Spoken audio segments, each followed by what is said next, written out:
gagawa muna ako ng video. So yung video na to is all about clarification about Brilliant Skin Essentials product, specifically Brilliant Rejuve Set.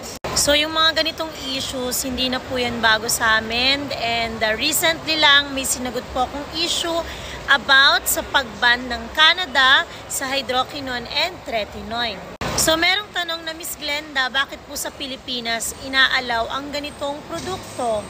Dahil dito po sa Pilipinas ay meron po tayong law na inaalaw naman po ito as long as susunod ka sa binigay na limit ng FDA or Food and Drug Administration.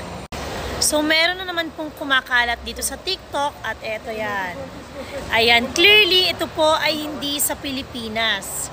At alam nyo ba na kahit FDA approved or FDA registered yan dito sa Philippines, kailangan pa din po natin niyang i-register sa bansang pagdadalan natin. Katulad po ng mga produktong nanggagaling sa ibang bansa, hino-hold or hinuhuli po yan dito sa Philippines kapag hindi po sila registered dito sa Pilipinas.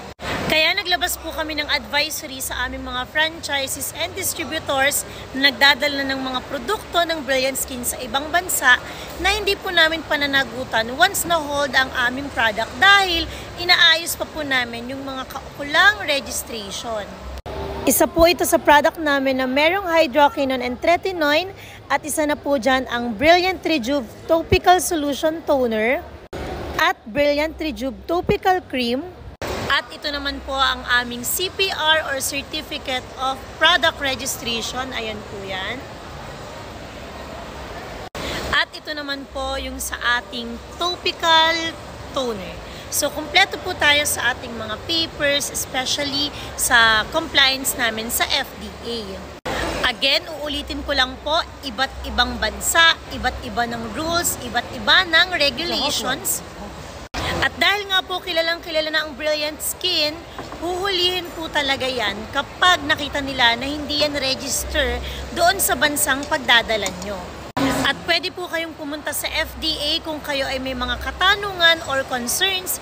Even mga pharmacists, alam po nila na totoo at tama po ang aking sinasabi. So katulad po ng Maxipil and RDL, ilang dekada na po silang nandito sa market at meron silang hydroquinone and tretinoin. Actually, isa yan sa pride ng Brilliant Skin Essentials dahil bilang isang online brand, isa kami sa kauna-unahang nakapagpa-register or nagkaroon ng CPR dahil dadaan po talaga kayo sa butas ng karayon. So bago kayo magkaroon ng CPR, kailangan nyo po ng stability testing, iba't ibang phases, sobrang daming documents, and marami po kaming compliance bago kami nagkaroon ng CPR.